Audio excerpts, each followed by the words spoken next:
Dear aspirant, hello. यदि आपको भारत के इतिहास में हल्की सी भी रुचि होगी तो निश्चित रूप से आपने इस मुगल शासक का नाम अवश्य सुना होगा। जी हाँ, नसीर उद्दीन मोहम्मद हुमायूं। अगर आप प्रीवियस ईयर क्वेश्चंस को देखें तो हुमायूं के बारे में उसका पूरा नाम भी पूछा जाता है। ऑप्शन में दे देते हैं कई बार कि जहीर उद्दीन हुमायूं, मोहम्मद बिन हुमायूं, नसीर उद्दीन हुमायूं। तो नसीर उद्दीन हुमायूं हुमायूं का पूरा नाम था और मुझे पूर्ण विश्वास है कि इस नाम से आप भली भांति परिचित होंगे। मैंने पिछली कक्षा में बाबर के युद्ध विजय को बतलाया था और 1530 तक यानी कि बाबर की मृत्यु तक हमने बाबर के संघर्षों को इतिहास में देखा था। आज की क्लास बाबर की मृत्यु के पश्चात उसके ज्येष्ठ पुत्र या उसके बड़े बेटे हुमायूं ने किस प्रकार से भारतीय सरजमी में या भारतीय क्षेत्र में मुगल प्रभुत्व को कायम करने को लेकर के जो भी संघर्षों को झेला या जिस तरीके से उसने विरोधियों का प्रतिकार किया, उसको हम लोग आज की कक्षा में देखेंगे। ये क्लास न केवल मध्य प्रदेश राज्य लोक सेवा आयोग के द्वारा आयोजित सिविल सेवा परीक्षा के लिए ही नहीं, अपितु देश में आयोजित होने वाली समस्त परीक्षाएं जिसमें इतिहास एक विषय के रूप में पूछा जाता है, उन सभी प्रतियोगी परीक्षाओं के लिए यह टॉपिक बहुत इंपॉर्टेंट है और ये किंग भी बहुत ही ज्यादा इंपॉर्टेंट है। हुमायूं का इतिहास अगर मैं परीक्षाओं से हट के बोलूं तो देश के हर नागरिक को भी जानना जरूरी है, क्योंकि एट द एंड था तो वो भारतीय शासक और उसे उसके कुछ कार्यों के लिए याद किया जाता है।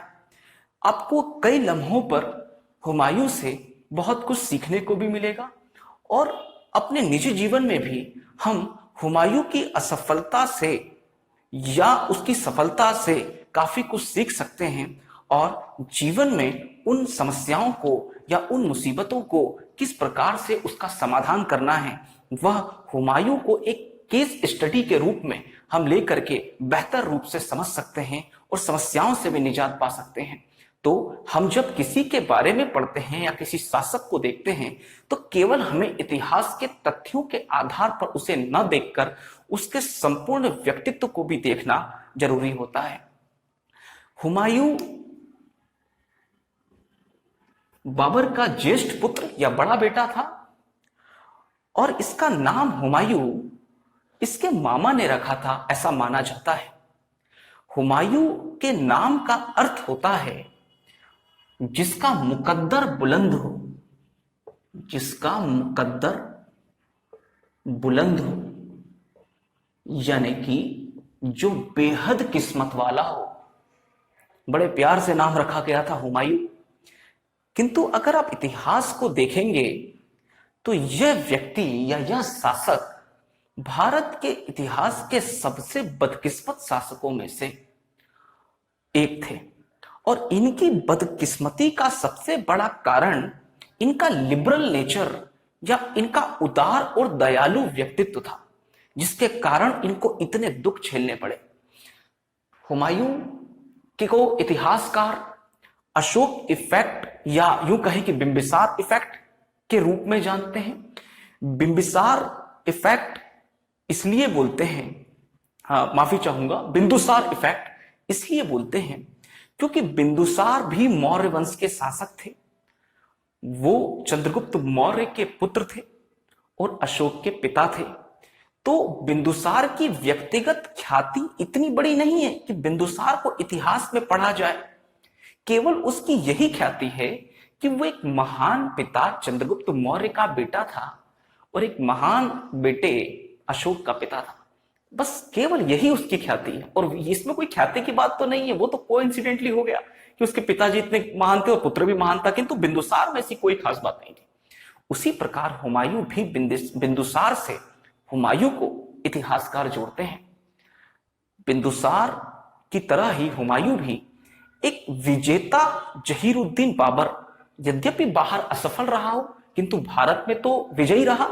बाबर का बेटा था, यानी कि एक विजेता का बेटा था और एक महान बेटे अकबर का पिता था। बस यही इसमें क्वालिटी थी या यही इसमें एक विलक्षण बात थी। इसके अतिरिक्त हुमायूं को संपूर्ण जीवन में असफलता मिली।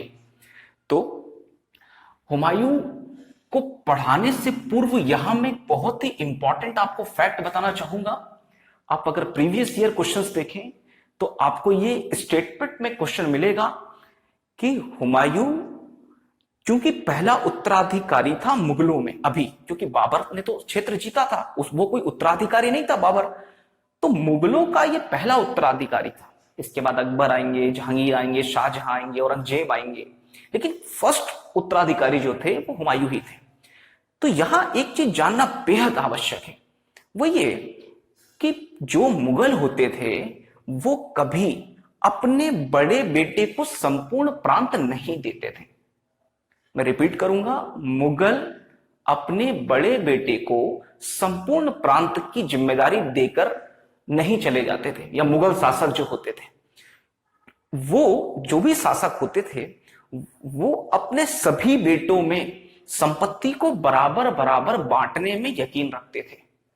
इससे पहले ऐसा नहीं होता था, अपने बड़े बेटे को ही शासन दिया जाता था पूरा, बाकी जितने भाई होते थे वो सब उसके सबऑर्डिनेट के रूप में काम करते थे। लेकिन जो मुगल थे, मुगलों में जो शासक होते थे वो अपने सभी बेटों को संपत्ति बराबर भागों में बांट देते थे। तो हुमायूं चूंकि बड़ा बेटा था तो हुमायूं ऐसे तो उत्तराधिकारी था, किंतु बाबर ने हुमायूं से बोला कि मेरी मृत्यु के बाद तुम अपने सभी भाइयों में संपत्ति को बराबर बांट देना। हुमायूं ने अपनी पिताजी की बात का पालन किया, यानी बाबर की बात को माना और अपने सभी भाइयों में उसने संपत्ति को बराबर बांट दिया। और यही हुमायूं की सबसे बड़ी ऐतिहासिक भूल साबित हुई। हुमायूं अपने सभी भाई बहनों में सबसे बड़े थे। उसके बाद ये उनकी एक बहन गुलबदन बेगम, जिसने हुमायूं नामा लिखी, इन्हीं ने हुमायूं नामा लिखी थी, ये हुमायूं की बहन थी। इसके अलावा कामरान, अस्करी तथा हिंदाल, ये हुमायूं के 3 भाई थे। हुमायूं सबसे बड़ा था इनमें। पिताजी के कहने पर हुमायूं ने अपने सेकंड नंबर के भाई यानी कामरान को कंधार का क्षेत्र दे दिया। बहुत इंपॉर्टेंट है, मैच द कॉलम में एग्जाम में पूछ लेते हैं कि कामरान के पास कौन सा हिस्सा था, तो कंधार का हिस्सा। यानी अगर मैं भारत का मैप बनाऊं तो तत्कालीन भारत को अगर हम देखें तो अफगानिस्तान, पाकिस्तान भी सब मिले हुए थे। तो जो कांधार का हिस्सा था वो कामरान के पास था, कामरान के पास। इसके अलावा जो हिंदाल था, इसके पास मेवात का क्षेत्र था, पश्चिमी राजस्थान का हिस्सा मेवात, ये हिंदाल के पास था। और अस्करी को संभल या उड़ीसा का क्षेत्र या संभल का हिस्सा अस्करी को मिला था। तो तीनों भाइयों में हुमायूं ने संपत्ति को बराबर बांट दिया और खुद चूंकि बाबर का वंशज था या बाबर का बड़ा बेटा था तो उसने बाबर की गद्दी को संभाला। हालांकि हिस्सा उतना ही आया जितना बाकी भाइयों में आया था, किंतु उत्तराधिकारी था, बड़ा बेटा है तो इसलिए गद्दी जो थी मेन आगरा की वो हुमायूं ने ही संभाली। तो दिल्ली और आगरा का हिस्सा हुमायूं के पास आया। ये जैसे ही 1530 में शासक बनते हैं उस समय हुमायूं की मुख्य प्रतिस्पर्धा 2 रीजनल किंग्स या 2 क्षेत्रीय शासकों से हुई। एक तो था बहादुर शाह,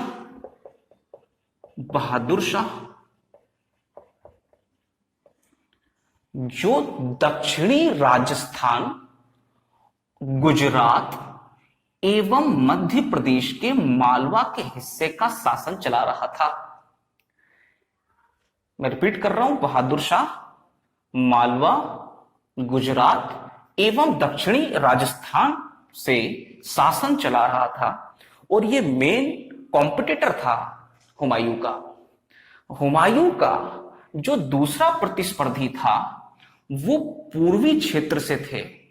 पहले थे मोहम्मद लोदी, किंतु मोहम्मद लोदी की मृत्यु के बाद जो शेरशाह सूरी थे, मैंने अपनी पिछली क्लास में बताया कि बाबर का जो पूर्वी अभियान था, यानी जो घाघरा का युद्ध था, घाघरा के युद्ध के बाद से ही शेरशाह सूरी एक नई शक्ति के रूप में बंगाल के क्षेत्र में उभर कर सामने आया। तो यहां पर था शेर खान या शेर शाह सूरी, और ये बंगाल और इसके आसपास के हिस्से पर शेरशाह सूरी का कब्जा था। लगातार हुमायूं को शेरशाह सूरी ने और उसकी सेना ने पूर्व से चुनौती दी, वही बहादुर शाह ने दक्षिण पश्चिम भारत से और पश्चिम भारत से हुमायूं की तरफ अपना विस्तार बढ़ाया। हुमायूं को दोनों ने ही अपने अपने समय में लगातार उसकी सेना का काउंटर करते रहे और हुमायूं की क्षेत्र पर विजय प्राप्त करते रहे और उससे उसका क्षेत्र लगातार छीनते रहे और अपना अपना भौगोलिक एरिया को बढ़ाते रहे। ये दोनों ही शासक, शेरशाह सूरी भी और बहादुर शाह भी। तो मजबूरी में हुमायूं को अपना सैन्य अभियान चलाना पड़ा। हुमायूं एक शांतिप्रिय व्यक्ति था और कहते हैं कि संपूर्ण मुगल साम्राज्य में सबसे पढ़े लिखे शासकों में गिने जाते थे दारा शिकोह, लेकिन वो कभी शासक बन नहीं पाए। किंतु शाहजहां के पुत्र थे वो दारा शिकोह, औरंगजेब, और कहीं ना कहीं हुमायूं का नाम भी इसी कड़ी में लिया जाता है। हुमायूं एक योग्य व्यक्ति था, पढ़ा लिखा व्यक्ति था, वो युद्ध में ज्यादा विश्वास नहीं रखता था। उसकी केवल और केवल यही इच्छा थी कि शांतिपूर्ण तरीके से शासन चलाया जा सके, किंतु परिस्थितियां ऐसी थी जो उसे युद्ध लड़ने को मजबूर होना पड़ा मुगल प्रभुसत्ता को बनाए रखने के लिए। तो हुमायूं ने सबसे पहले वर्ष 1531 में, ये बहुत ही इंपॉर्टेंट है ये ईयर 1531, 1531 में हुमायूं ने सबसे पहला आक्रमण कालिंजर के किले पर किया। कालिंजर आपने नाम अवश्य सुना होगा। कालिंजर उत्तर प्रदेश के बांदा जिले में स्थित है। कालिंजर के किले पर सबसे पहले हमला हुमायूं का हुआ। यह भी प्रश्न प्रीवियस ईयर में पूछा गया है कि हुमायूं का सबसे पहला आक्रमण कहां हुआ था और किस पर किया था। तो कालिंजर पर किया था, और कालिंजर का जो शासक था, इस पर भी प्रश्न उत्तर प्रदेश पीएससी में प्रीवियस ईयर प्रश्नों में आया हुआ है। तो कालिंजर का जो उस समय शासक था उसका नाम था प्रताप रुद्रदेव। प्रताप रुद्रदेव, इसको आप नोट कर लीजिएगा। कालिंजर के शासक थे प्रताप रुद्रदेव। प्रताप रुद्रदेव के विरुद्ध हुमायूं ने सैन्य अभियान चलाया। इस सैन्य अभियान में प्रताप रुद्रदेव कालिंजर छोड़कर भाग गए और ये भाग करके शेरशाह सूरी से जाकर पनाह मांगने लगे। शेरशाह सूरी यानी कि अफगान, चूंकि वो अफगानी थे शेरशाह सूरी के संबंध प्रताप रुद्रदेव से बहुत ही अच्छे थे। जब ये पता चला अफगानों को कि प्रताप रुद्रदेव पर हमला किया है हुमायूं ने, तो शेरशाह सूरी समझ गए कि अभी हम इस लायक नहीं हैं कि हुमायूं को पूरी तरीके से परास्त कर सके। क्यों? इसके पीछे कारण था। कारण यह था कि शेरशाह सूरी ये तो जानता था कि हुमायूं के भाई हुमायूं से नाखुश हैं, किंतु वो यह भी जानता था कि कोई भी हुमायूं का भाई अभी वर्तमान में ऐसा नहीं है जो क्लियरली बोले कि हम हुमायूं का विरोध करते हैं या हम विरोधियों का साथ देते हैं हुमायूं के विरुद्ध। ऐसा कोई भी उसका अभी फिलहाल 1531 तक उसका कोई भी इस भाई ऐसा क्लियर नहीं बोल रहा था। इसलिए शेरशाह सूरी को यह डर था कि कहीं ऐसा ना हो कि इनकी ज्वाइंट आर्मी मिलकर के या सब मिलकर के हमला कर दे, तो ऐसी स्थिति में बच पाना मुश्किल है। इसलिए शेरशाह सूरी की ही एडवाइस पर प्रताप रुद्रदेव ने हुमायूं के साथ संधि कर ली और कहते हैं यह संधि जो वर्ष 1531 में हुई, इस संधि ने ही हुमायूं को भारत छोड़ने के लिए मजबूर कर दिया। या हुमायूं के राजनीतिक वर्चस्व को और हुमायूं की राजनीतिक कीर्ति को भारत से हमेशा के लिए, या यूं कहें कि एक लंबे अरसे के लिए निष्कासित कर दिया। क्योंकि आपको पता होगा शेरशाह सूरी ने आगे जाकर हुमायूं को भारत से बाहर कर दिया था और वो ईरान में जाकर हुमायूं ने शरण ली थी। केवल और केवल इस कालिंजर के किले या कालिंजर की संधि के कारण, कालिंजर के किले पर ही प्रताप रुद्रदेव और हुमायूं के अनुयायियों के बीच संधि हुई। इस संधि में हुमायूं ने कालिंजर का किला छोड़ दिया, बदले में प्रताप रुद्रदेव ने हुमायूं को कुछ गोल्ड दिए, उसके अलावा कुछ वस्त्र दिए और कुछ और भी जरूरी सामान जो थे वो मुगलों को दिए। इसमें ही मुगल खुश हो गए, इसमें ही हुमायूं खुश हो गए कि उनके आगे किसी ने समर्पण कर दिया। बस समर्पण से ही खुश हो गए वो, और उन्होंने छोड़ दिया। इसे एक अच्छे योद्धा जो इनके पिता थे, वो कभी भी एक अच्छे योद्धा इस नीति का पालन नहीं करते कि वो छोटे में ही संतुष्ट हो जाएं। लेकिन हुमायूं ने ये किया जो कि युद्ध नीति के हमेशा विरुद्ध है, और यही इसी का खामियाजा हुमायूं को आगे जाकर भुगतना पड़ा। तो कालिंजर के बाद हुमायूं का अगला संघर्ष पश्चिम की तरफ हुआ। हुमायूं ने बहादुर शाह से युद्ध लड़े। बहादुर शाह से प्राथमिक जो संघर्ष हुए हुमायूं के, वो 1535 के आसपास हुए। वर्ष 1535 में बहादुर शाह से जो संघर्ष हुआ, उसमें बहादुर शाह ने अपने 2 महत्वपूर्ण किलों को हुमायूं से हार गया। यानी हुमायूं ने बहादुर शाह से लड़कर 2 महत्वपूर्ण किलों पर जीत दर्ज करी, और ये 2 महत्वपूर्ण किले पेपर के लिए बहुत इंपॉर्टेंट है, क्योंकि आगे जब हम जाएंगे और जब हम मांडवगढ़ देखेंगे, या जब हम रानी रूपमती को देखेंगे, या उस समय जो बाज बहादुर और अकबर का अभियान जो आदम खान के नेतृत्व पे मालवा पे हुआ था, तो वो कड़ी यहीं से जुड़ी हुई है, उसके तार यहीं से जुड़े हुए हैं। 1535 में बहादुर शाह को हुमायूं ने हराकर 2 महत्वपूर्ण किलों को जीत लिया। एक था चंपानेर फोर्ट या चंपानेर का किला, और एक था मांडवगढ़ या मांडू का किला, मांडवगढ़ या मांडू का किला, जो कि मध्य प्रदेश के धार जिले में स्थित है, या कि जो कि मध्य प्रदेश में स्थित है। ये दोनों किले छीन लिए हुमायूं ने बहादुर शाह से। इसके बाद हुमायूं ने इन दोनों किलों की जिम्मेदारी अपने भाई हिंदाल को दी कि वो इन दोनों किलों की निगरानी करे। उसके बाद हुमायूं पुनः पूर्व की तरफ चला गया, क्योंकि वो जानता था कि ये सब जो हैं ये लड़ने के लिए आतुर हैं, और अभी अभी कालिंजर की संधि करी तो प्रताप रुद्रदेव और उसके साथ ही शेरशाह सूरी, ये सब कोई शांत तो बैठेंगे नहीं, ये भी लड़ने के लिए नित्य प्रतिदिन नई नीतियां बना रहे होंगे। इसलिए हुमायूं ने पूर्व की तरफ अच्छे से ध्यान दिया और अपना फिर अगला अभियान जो था वो पूर्व की तरफ चलाया। हुमायूं जब अपना पूर्वी अभियान या बंगाल अभियान चला रहा था, उस दौरान हुमायूं को 2 सूचनाएं मिली। एक सूचना मिली थी रानी कर्णवती से।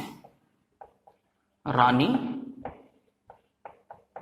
कर्णवती परीक्षा की दृष्टि से पूछा जा सकने वाला प्रश्न है। रानी कर्णवती कौन थी? रानी कर्णवती कुंवर विक्रम की संरक्षिका थी और राणा सांगा की विधवा थी। आपको याद होगा खानवा का युद्ध पिछली कक्षा में बताया था। तो रानी कर्णवती जो थी, कुंवर विक्रम को चाहती थी चित्तौड़ का शासक बनाना, किंतु बहादुर शाह ने चित्तौड़ अभियान हारने के बाद, ये 2 किले हारने के बाद बहादुर शाह ने चित्तौड़ अभियान चलाया। जब चित्तौड़ अभियान बहादुर शाह ने चलाया तो रानी कर्णवती ने हुमायूं को एक चिट्ठी लिखी, और चिट्ठी में बहुत ही भावुक चिट्ठी थी, जिसमें कर्णवती ने हुमायूं से यह आश्वासन मांगा कि वो सुरक्षा दे उसे, और बहादुर शाह के खिलाफ जो युद्ध हो रहा है, इस युद्ध में वो बहादुर शाह के खिलाफ चित्तौड़ की सेना का साथ दे। हुमायूं को जब ये चिट्ठी मिली तो चिट्ठी में एक धागा भी शामिल था और वो धागा रक्षाबंधन का धागा था। आप सभी जानते होंगे कि रक्षाबंधन या राखी का त्योहार पूरे देश में बड़ी धूमधाम और उल्लास से मनाया जाता है, किंतु यह एक राजस्थानी क्षेत्रीय त्योहार है। पहली बार क्षेत्रीयता से ऊपर उठकर राष्ट्रीयता के परिप्रेक्ष्य तक पहुंचने का कार्य या राष्ट्रीयता की क्षितिज तक पहुंचने का कार्य रक्षाबंधन त्योहार का तभी हुआ जब कर्णवती ने राखी भेजी हुमायूं को और बहादुर शाह के विरुद्ध सुरक्षा का आश्वासन मांगा। जब हुमायूं को ये राखी मिली तो हुमायूं को दूसरी चिट्ठी भी मिली और दूसरी चिट्ठी बहादुर शाह की मिली, वही बहादुर शाह जिसको हुमायूं ने अभी हराया था। और इस चिट्ठी में ऐसा माना जाता है कि बहादुर शाह ने हुमायूं से बोला कि तुमने मुझे हरा दिया वो बात ठीक है, किंतु मैंने यहां पर गैर मुस्लिमों के खिलाफ जिहाद छेड़ रखा है, इसलिए इसमें तुम बीच में मत आना, क्योंकि अगर तुम बीच में आओगे तो तुम खुदा की नजर में गुनाहगार हो जाओगे। तो गुनाह से अगर बचना है तो काफिरों के अगेंस्ट जो मैंने ये जंग छेड़ रखी है, इस पर तुम बीच में नहीं आना। तो इतिहासकारों का एक धड़ा मानता है कि हुमायूं ने प्रत्यक्ष रूप से तो नहीं, किंतु अप्रत्यक्ष रूप से रानी कर्णवती की सहायता की और रानी कर्णवती ने अपने कुछ किलों को और कुछ अपने टुकड़ियों को बहादुर शाह से बचाने में सफलता भी प्राप्त करी। हालांकि ओवरऑल युद्ध में बहादुर शाह ही जीते थे, किंतु हमारे लिए यह यहां जानना जरूरी है कि रक्षाबंधन के त्योहार की शुरुआत राष्ट्रीय स्तर पर यहीं से प्रारंभ होती है। इसके बाद हुमायूं बंगाल अभियान जब चला रहे थे तो हुमायूं को एक तो ये सूचना मिली कर्णवती की तरफ से, हुमायूं को दूसरी सूचना मिली एक खबरी के माध्यम से, एक मुखबिरी करने वाले व्यक्ति के माध्यम से, और खबर ये थी कि हुमायूं अभी बिजी है बंगाल में। इतने में ही हुमायूं का जो सबसे छोटा भाई हिंदाल है, इसने आगरा और दिल्ली पर कब्जा कर लिया है, और अब अगर हुमायूं रिपीट आएगा तो ये हुमायूं को खत्म कर देगा। इसका भाई हिंदाल किसी कारण से नाराज था, तो हुमायूं अपने भाई के इस राजद्रोह का काउंटर करने के लिए अपने बंगाल अभियान को बीच में छोड़कर पुनः दिल्ली आने का फैसला लिया। किंतु इसी दौरान वर्ष 1539 में 1539 में हुमायूं जब बंगाल से वापस लौट रहा था तो बंगाल से लौटने के क्रम में बिहार राज्य भी पड़ता है, और जैसा कि हम जानते हैं कि बिहार में को लगभग बीचों बीच से गंगा नदी काटती है, और गंगा नदी की ही दक्षिणी सहायक नदी है कर्मनाशा। तो जब हुमायूं वापस बंगाल से आगरे की तरफ लौट रहे थे या अपने शासन को बचाने के लिए आगरा और दिल्ली की तरफ लौट रहे थे, तो कर्मनाशा और गंगा के संगम पर एक छोटा सा शहर स्थित है, उसका नाम है चौसा, जो बिहार के बक्सर में आता है। इस चौसा नामक स्थल पर शेर शाह सूरी और हुमायूं के बीच भीषण संघर्ष हुआ, क्योंकि मैंने अभी थोड़ी देर पहले बताया कि शेर शाह सूरी मौके का इंतजार कर रहा था। वो ये जानता तो था कि हुमायूं के भाई हुमायूं से नाखुश हैं, किंतु वो ये भी जानता था कि हुमायूं के किसी भी भाई ने ये क्लियरली नहीं बोला कि हम हुमायूं के विरोधियों का साथ देंगे। लेकिन ऐसे में जब ये शेर शाह सूरी को सूचना मिली कि हुमायूं के एक भाई ने विद्रोह कर दिया है और हुमायूं की गद्दी पर कब्जा कर लिया है, तो ये शेर शाह सूरी को बड़ा अच्छा अवसर लगा, और शेर शाह सूरी ने चौसा में ही घेराबंदी करी और हुमायूं की सेना को घेर लिया। हुमायूं की सेना को घेरने में बड़ी मुश्किल से हुमायूं ने जान बचाकर भागी, और माना जाता है कि जान बचाकर भागने के सिलसिले में हुमायूं गंगा नदी में घोड़े सहित हुमायूं ने छलांग लगा ली, और जब उसने गंगा में छलांग लगा ली, तो चूंकि वो तैरना नहीं जानता था इसलिए वह नदी में डूबने लगा। और निजाम नाम के एक भिश्ती ने हुमायूं की जान बचाई। जैसे ही इस निजाम ने हुमायूं की जान बचाई तो कहते हैं कि हुमायूं ने इसको यहीं से घोषणा कर दी एक दिन के शासक बनाने के लिए। तो ये शासक बनाने की घोषणा भले हुमायूं ने कर दी हो, लेकिन उसके पास तो खुद उसकी गद्दी पे भाई बैठा हुआ था उसके।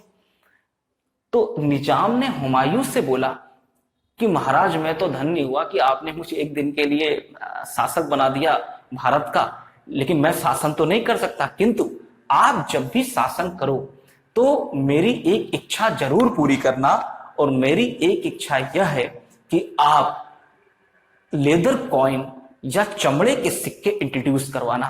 तो कहते हैं कि हुमायूं ने अपने शासनकाल में पैरेलल करेंसी भी इंट्रोड्यूस की थी जो कि लेदर की थी, और वो लेदर करेंसी निजाम के कहने पर ही हुमायूं ने इंट्रोड्यूस की थी। इसी दौरान जब हुमायूं जैसे तैसे जान बचाकर दिल्ली की तरफ भागा तो शेरशाह सूरी समझ गया कि इसकी बड़ी फौज को तो हमने यहीं खत्म कर दिया, अब थोड़ी बहुत फौज को हम आगे जाके खत्म कर देंगे। इसलिए शेरशाह सूरी की सेना पीछे बंगाल की तरफ नहीं गई। वो एक सही मायने में योद्धा था, हुमायूं की तरह नहीं संधि कर लेने वाला।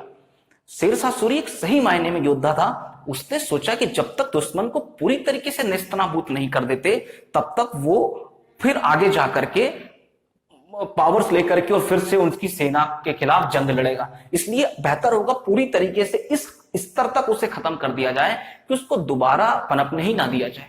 यह शेरशाह सूरी की नीति थी। इसलिए शेरशाह सूरी जानता था कि हुमायूं वो भी कमजोर है, ना तो इसको कोई दिल्ली में पूछने वाला है, ना इसको कोई आगरा में पूछने वाला है। हुमायूं जैसे ही भागा, हुमायूं के पीछे पीछे शेरशाह सूरी की भी सेना भागी। और अगले ही वर्ष 1540 में यही कन्नौज जो उत्तर प्रदेश में है, यहां एक छोटा सा ग्राम है जिसका नाम है बिलग्राम। बिलग्राम के युद्ध में या कन्नौज के युद्ध में, कन्नौज का युद्ध कब हुआ था? 1540 में। तो कन्नौज के युद्ध में शेरशाह सूरी अंतिम बार हुमायूं से भिड़ा और इस भिड़ंत में हुमायूं पूर्ण रूप से पराजित हुआ।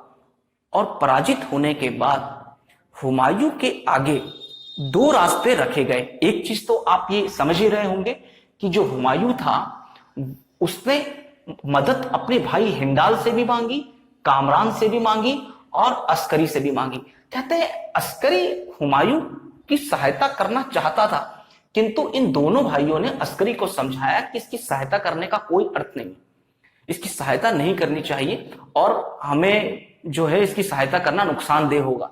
हमारे लिए, हमारे भविष्य के लिए बेहतर है हम शेरशाह सूरी से ही अपनी संधि आगे बढ़ाएं और उससे ही मित्रता रखें, क्योंकि ये अब एक ढलता हुआ सूरज है। हुमायूं को ढलते हुए सूरज की संज्ञा दी गई। बहुत बड़े अपमान की बात थी हुमायूं के लिए। चाहता तो, छोटे छोटे थे हुमायूं के भाई, चाहता तो पिताजी के कहने के अगेंस्ट जाकर के वो अपने भाइयों में अपना साम्राज्य ही नहीं बांटता बराबर, वो ऐसा भी कर सकता था। साम्राज्य बांटा तब जाकर के वो इस स्तर तक हुए कि वो हुमायूं के खिलाफ बोल सके। तो हुमायूं की ये नेकी हुमायूं के लिए ही बुरी साबित हुई।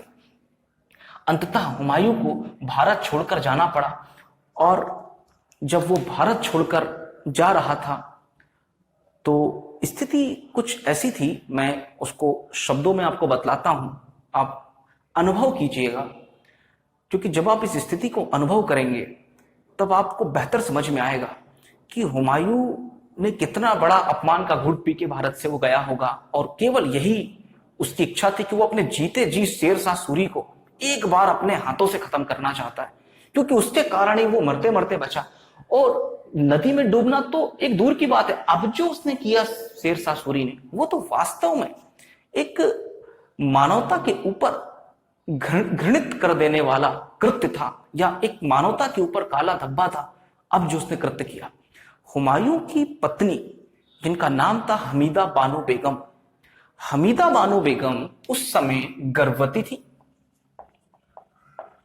हमीदा बानो बेगम इनका नाम जरूर याद रखिएगा। हमीदा बानो बेगम उस समय प्रेग्नेंट थी और कहते हैं कि 7 या 8 महीने गर्भ से थी। इस स्थिति में जब हुमायूं ने एक मानवता के नाते सहायता मांगी आम लोगों से, तो किसी ने भी हुमायूं का साथ देने से मना कर दिया और हुमायूं के सहयोगी भी हुमायूं के विरोधी हो गए। और शेरशाह सूरी ने तो क्लियर कर ही दिया था कि अगर वो दिल्ली में दिख गया या दिल्ली के आसपास भी दिख गया तो उसका सर कलम कर दिया जाएगा। ऐसे में भारत से बाहर जाने के अलावा कोई अन्य रास्ता था भी नहीं हुमायूं के पास। तो यहां हुमायूं की मदद उसके एक पुराने मित्र ने करी और उसका नाम था राजा वीरपाल। राजा वीरपाल ने हुमायूं की सहायता करी और उसने हमीदा बानो बेगम, कहते हैं कि हमीदा बानो बेगम की सेवा इनकी राजा वीरपाल की पत्नियों ने ही की। तो पत्नियों शब्द का मैं उपयोग कर रहा हूं तो समझ सकते हैं उस समय के शासकों के पास कई रानियां होती थी। तो वीरपाल की जो पत्नियां थी उन्होंने हुमायूं की सेवा करी और हमीदा बानो बेगम ने एक बालक को, एक बेटे को जन्म दिया जिसका नाम था जलालुद्दीन मोहम्मद, जो आगे जाकर के अकबर के नाम से जाना गया और जिसे भारत के इतिहास के कुछ महानतम शासकों में से गिना जाता है।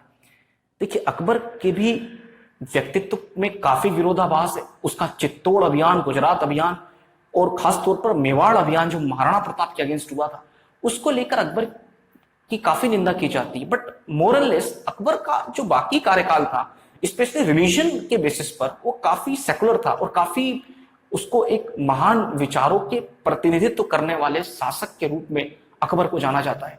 तो अकबर का जन्म यही हुआ, राजा वीरपाल के महल में हुआ। किंतु ये बात तो घोषित कर रखी थी शेरशाह सूरी ने कि वो दिल्ली के आसपास भी नहीं दिखना चाहिए। इसलिए राजा वीरपाल ने हुमायूं से बोला कि आप यहां से भले चले जाइएगा किंतु ये बालक को यहीं छोड़ दीजिएगा। तो अकबर की परवरिश राजा वीरपाल के महल में ही हुई थी और हुमायूं की पत्नी ईरान चली गई, जहां नासिर शाह या शाह नामक शासक, इस शासक का नाम था नवाब शाह या इसे शाह भी बोलते थे, नासिर नवाब शाह ऐसे पूरा नाम था। शाह नामक शासक के यहां हुमायूं गए। जब हुमायूं गए तो ये काफी प्रसन्न हुए, इन्होंने बहुत स्वागत किया हुमायूं का और बोला कि भाई ये तो भारत खुरासान प्रांत का नवाब, हमारे खुरासान प्रांत का शासक हमारे देश में आ रहा है, ये तो हमारे धरती भी धन्य हो गई। और खुशामदीद करके खूब उसने प्रशंसा की। लेकिन हुमायूं को उसकी प्रशंसा अपमान जैसी लग रही थी, क्योंकि न तो वो शासक था और न ही वो उसके पास कोई सेना थी जिसके वो लोगों को डरा सके। वो तो केवल एक शरणार्थी के रूप में राजनीतिक शरण लेने के लिए आया हुआ था। शाह ने उसे शरण देने का निर्णय लिया और उससे यह भी आश्वासन दिया कि शेरशाह सूरी के विरुद्ध जो जंग होगी, उस जंग में ईरान की सेना हुमायूं का साथ देगी। इससे अच्छा आश्वासन हुमायूं को मिल भी नहीं सकता था। हुमायूं एट द एंड चाहता तो यही था कि उसको कोई व्यक्ति यह आश्वासन दे दे कि वो शेरशाह सूरी के अगेंस्ट जंग में उसका साथ देगा। वो यही चाहता था, क्योंकि उसको उसके जीवन का कोई मकसद ही नहीं था। केवल इतना मकसद था कि वो अपने जीते जी शेरशाह सूरी को खत्म करना चाहता था। तो वो यहां गया, लेकिन शाह ने बोला, ईरान के शासक ने बोला कि भाई मैं सहायता तो करूंगा किंतु हमारी सहायता कोई यूं ही होने वाली सहायता नहीं, इसके बदले में हमें भी आपसे कुछ चाहिए। तो हुमायूं ने बोला कि मैं तो कुछ देने लायक ही नहीं हूं अभी, ना मैं इतना सक्षम हूं कि आपको कुछ दे सकूं, लेकिन फिर भी आप बताइए आपको क्या चाहिए। तो शाह ने बोला हुमायूं से कि तुम मेरे कहने पर, जरूर ध्यान दीजिएगा इस लाइन को, ये पिछले वर्षों के प्रश्नों में पूछा गया है कि मेरे कहने से आप शिया धर्म को अपना लीजिए या इस्लाम के शिया पंथ को अपना लीजिए। हुमायूं सुन्नी था और ईरान के शासक के कहने पर हुमायूं शिया हो गया और हुमायूं लंबे वर्षों तक शिया रहा। हुमायूं के बाद अकबर, अकबर के बाद उसका पुत्र जो था जहांगीर, और इवन शाहजहां तक ये सिलसिला चलता रहा। औरंगजेब ने खुद को सुन्नी इस्लामिक मान्यता को मानने वाले शासक के रूप में स्थापित किया। अर्थात इस्लाम मुगलों में शिया पंथ का प्रवेश हुमायूं के समय पर हुआ था। इसको आप ध्यान रखिएगा। किसके कहने पर? तो ईरान के शासक के कहने पर उसे शिया धर्म उसने अपना लिया। अब जैसे वो शिया बना तो ईरान के शासक ने उसको एक नजराना दिया। नजराना that means kind of a gift. उसको एक गिफ्ट दिया, एक उपहार दिया। और यह जो उपहार था उस समय सबसे प्रेस्टिजियस उपहार क्या माना जाता था? सबसे प्रेस्टिजियस उपहार में आज की तारीख में अगर देखें आप तो ऐसे उपहार में कोई किसी के नाम फ्लैट कर देता है, कोई लग्जरी कार कर देता है। ऐसे भौतिकवादी वस्तुओं को जो है उपहार स्वरूप माना जाता है कि ये महंगा उपहार है, कोई किसी को ज्वेलरी दे देता है। किंतु वो दौर इन सब वस्तुओं का दौर नहीं था। भले उस समय गोल्ड, डायमंड, कोहिनूर, इस प्रकार, हालांकि कोहिनूर तो आगे आया, इस प्रकार की धातुएं और इस प्रकार के पदार्थ बहुमूल्य माने जाते थे। किंतु उससे भी बहुमूल्य, और यूं कहूं मैं कि सबसे बहुमूल्य जो उस समय चीज होती थी वो थी बुद्धिजीवी व्यक्ति, या ऐसे व्यक्ति जो कुशल व्यक्ति हो, बुद्धिजीवी व्यक्ति हो, एडवाइजर्स हो, सलाहकार हो, साहित्यकार हो, लेखक हो, कवि हो। मतलब ये वो दौर था जब ज्ञान की बहुत इज्जत होती थी। नॉलेज को सबसे बड़ा वेल्थ आज भी माना जाता है, किंतु उस समय इसका बहुत ज्यादा सम्मान किया जाता था। इसलिए हुमायूं को जो गिफ्ट दिया ईरान के शासक ने, वो गिफ्ट एक व्यक्ति था और उस व्यक्ति का नाम था बैरम खान। बैरम खान बोला ये नजराना है हमारी तरफ से और इस नजराने को आप स्वीकार करो। हुमायूं ने सहर्ष उसे स्वीकार किया। बोला इसको ऐसा ही मत समझना, ये बहुत काम का व्यक्ति है। तो बैरम खान ने हुमायूं से बोला कि हुजूर मुझे बताइए मैं क्या करूं। तो बैरम खान हुमायूं के ही कहने पर राजा वीरपाल के महल में गए। यानी हुमायूं तो जा नहीं सकते थे, वो तो ईरान में थे, तो उन्होंने बोला कि तुम राजा वीरपाल के महल में जाओ, वहां मेरा नवजात पुत्र है अकबर, उसको तुम ध्यान दो, उसको तुम थोड़ा कुशल योद्धा बनाओ, उसको थोड़ा शिक्षा दीक्षा दो उसको। तो उसके कहने पर, यानी कि हुमायूं के कहने पर, बहादुर शाह, माफी चाहूंगा, हुमायूं के कहने पर जो बैरम खान था वो राजा वीरपाल के महल में आया और यहां आकर उसने अकबर को धनुष विद्या या घुड़सवारी करना, शिक्षा देना, ये सब उसने सिखाया। तो इस तरह से हुमायूं अंत में इनकी सहायता से, ईरान के शासक की सहायता से वर्ष 1555 में फिर से भारत पर हमला करते हैं। और उस समय आदिल शाह सूरी का भारत में शासन था, जो शेर शाह सूरी के पुत्र इस्लाम शाह सूरी के बाद अगले शासक थे। तो इस आक्रमण में आदिल शाह सूरी पराजित होते हैं और उनकी पराजय के बाद हुमायूं फिर से भारत के शासक वर्ष 1555 में बन जाते हैं। यानी जो उनकी इच्छा थी वो तो पूरी हुई, यानी भारत का शासक बनने की, लेकिन उनकी जो मेन इच्छा थी वो कभी जीवन में पूरी नहीं हो पाई। वो ये थी कि वो अपने हाथों से शेर शाह सूरी को खत्म करना चाहते थे। तो वर्ष 1555 में हुमायूं भारत के फिर से शासक बने। इस दौरान हुमायूं ने 2-3 ऐसे कार्य किए जिसके कारण हुमायूं को पूरे विश्व में जाना जाता है। सबसे मेन काम जो हुमायूं ने किया इस दौरान वो है दिल्ली का मीना बाजार। दिल्ली का मीना बाजार, आप अगर दिल्ली कभी जाएं तो वहां के मीना बाजार को आप देखिएगा। अब तो मीना बाजार उस स्वरूप में नहीं है जिस स्वरूप में उसकी स्थापना हुमायूं ने की थी। अब का मीना बाजार एक नॉर्मल सा मार्केट है, लेकिन इसका इंटेंशन क्या था इस मार्केट को बनाने का? देखिए, हुमायूं की लड़ाइयां काफी, यानी कि बहादुर शाह से भी चली, आगे जाकर बहादुर शाह को पुर्तगालियों ने हत्या कर दी थी बहादुर शाह की, तो बहादुर शाह से तो फिर हुमायूं की जो प्रतिस्पर्धा थी वो खत्म हो गई थी, किंतु शेर शाह सूरी ने तो उसको निष्कासित ही कर दिया था।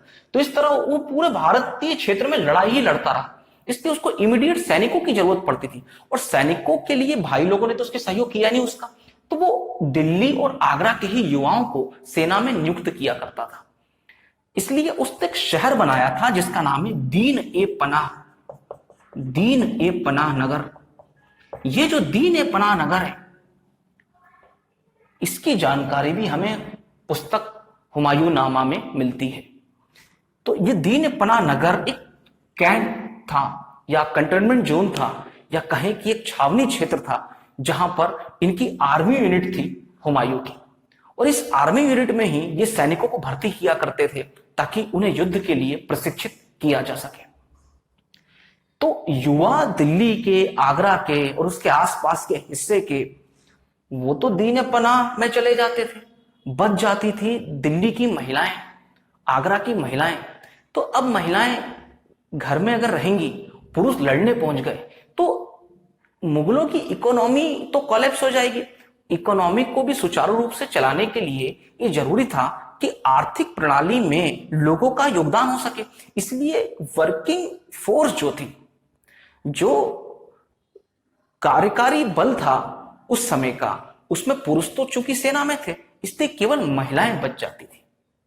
तो हुमायूं ने महिलाओं को बाजार लगाने के लिए, देखिए इस्लाम में ऐसा माना जाता है कि इस्लाम एंटी डेमोक्रेटिकल रिलीजन था उस समय, मानते थे ऐसा, यानी कि इस्लाम बिलीव करता था खलीफा के पावर पे, कि जो अल्लाह है उनके रिप्रेजेंटेटिव खलीफा होंगे, खलीफा ही रूल चलाएंगे, और खलीफा के अगेंस्ट अगर कोई बोलेगा तो वो माना जाएगा कि वो गुनाह कर रहा है खुदा की नजरों में या खुदा के सामने। तो इसलिए वुमेन को भी बुरके में रहने की इजाजत थी, वो भी केवल बुरके में ही रह सकती थी। इकोनॉमिक एक्टिविटी में वुमेन्स का पार्टिसिपेशन नहीं हुआ करता था। किंतु हुमायूं ने ट्रेडिशनल जो रिचुअल्स चलता आ रहा था 12th सेंचुरी से दिल्ली और उसके आसपास के एरियाओं में, और खासतौर पे वहाबी सेक्ट जो इस्लाम का था, उसके अगेंस्ट जाकर हुमायूं ने वुमेन एम्पावरमेंट को लेकर के बड़ा काम किया और मीना बाजार को स्टैब्लिश किया।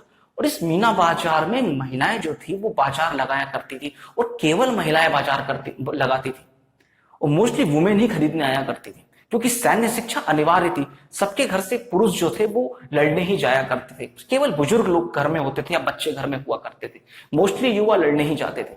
तो ये यहाँ पर बाजार में शूरमा बेचा करती थी, चूड़ियां बेचा करती थी, और इस प्रकार के जो आइटम्स होते थे वो ये मीना बाजार में बेचा करती थी महिलाएं। तो मीना बाजार को लेकर के और दीन पनाह को लेकर के, इन दो कृत्यों को लेकर के हुमायूं का जो शासनकाल है वो जाना जाता है। वर्ष 1556 में, यानी जनवरी माह के आसपास, हुमायूं की पुस्तकालय की सीढ़ी, दीन पनाह नगर से ही पुस्तकालय की सीढ़ी से गिरकर हुमायूं का देहांत हो गया, और हुमायूं के देहांत के बाद उसका पुत्र जलालुद्दीन मोहम्मद अकबर भारत के शासक बने। तो इस तरह हुमायूं का जो शासन काल है, इस लाइन, ये जो छोटे छोटे जो पॉइंट्स मैंने बताए हैं, इनको आप पॉज करके देख लीजिएगा। ये सभी के सभी, अभी जो अप नेक्स्ट जो एमपीपीएससी है उसमें 3 मार्कर तो हटा दिया है, अब 2 मार्कर के क्वेश्चन हो चुके हैं, और अभी जो मेंस 2019 वाला है उसमें 3 मार्कर एज इट इज रहेंगे, 6 मार्कर, 15 मार्कर। तो 3 मार्कर में भी, 6 मार्कर में भी, 15 मार्कर में तो खैर हुमायूं नहीं पूछ सकता, लेकिन 6 मार्कर में उसकी युद्ध विजय वगैरह पूछ सकता है। 3 मार्कर में कुछ भी कालिंजर का या प्रताप रुद्र देव पर भी पूछ सकता है, या शेर शाह सूरी के अगेंस्ट उनने कौन कौन सी लड़ाइयां लड़ी वो पूछ सकता है, हुमायूं का प्रथम अभियान पूछ सकता है, और मीना बाजार को स्थापित किसने किया, या दीन पनाह नगर के ऊपर पूछ सकता है। तो इस तरह से हुमायूं से प्रश्न पूछे जाने की काफी ज्यादा संभावना है। अतः इस सेक्शन को आप बहुत अच्छे से करिएगा, और इस क्लास के बाद 7th स्टैंडर्ड की एनसीईआरटी की बुक को रेफरेंस के रूप में, खाली 7th स्टैंडर्ड की एनसीईआरटी की बुक को इस क्लास के साथ साथ आप तैयार कर लीजिएगा। इसके अलावा आपको कुछ भी पढ़ने की आवश्यकता नहीं है। धन्यवाद।